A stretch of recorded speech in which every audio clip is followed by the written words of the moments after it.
In 1985, a group of hikers in a forest in Southern California spotted something strange floating in a stream. When they got closer, they realized it was the body of a young girl. It would take investigators 3 long years to discover the terrifying truth of what really happened. Her name was Missy Avila, just 17 years old. She was beautiful, friendly, and loved by everyone at her high school in Arleta, California. But her beauty also made her a target. A year earlier, a cruel rumor spread that Missy had been sleeping with other girls' boyfriends. It wasn't true, but that lie led to a vicious beating. Missy pressed charges against one of the attackers and was about to testify in court. But 1 week before her court date, she disappeared. On October 1st, 1985, Missy told her mom she was going out with her best friend, Laura Doyle. Laura picked her up that afternoon, and that was the last time Missy's family saw her alive. Later that night, Laura called Missy's mom, pretending to be worried. She said Missy had gone off with 2 strange men in a blue Camaro and never came back.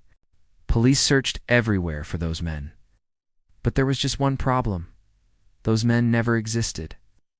In reality, Missy's best friends, Laura Doyle and Karen Severson, had planned everything. Both had grown jealous of Missy, her looks, her popularity, the way everyone loved her. So they decided she had to die. That afternoon, they met up at Stonehurst Park, pretending to make up after a fight. But then, Laura and Karen began screaming at each other, driving wildly into the mountains.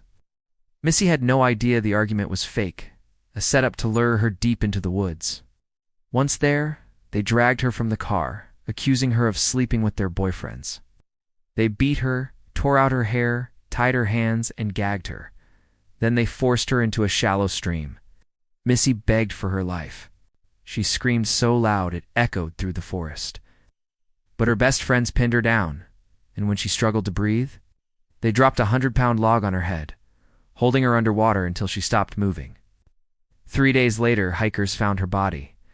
For years, police believed a lie about the 2 men in the blue Camaro. Meanwhile, Karen, one of Missy's killers, moved into Missy's family's home, pretending to comfort them, even sleeping in Missy's bed, all to keep the truth hidden. But in 1988, a friend who had witnessed part of the crime finally broke down and confessed everything. Karen Severson and Laura Doyle were arrested and sentenced to 15 years to life. Both were later released, Karen in 2011. Laura in 2012. Missy's story became one of the most heartbreaking tales of betrayal in California's history. Killed not by enemies, but by the 2 people she trusted most.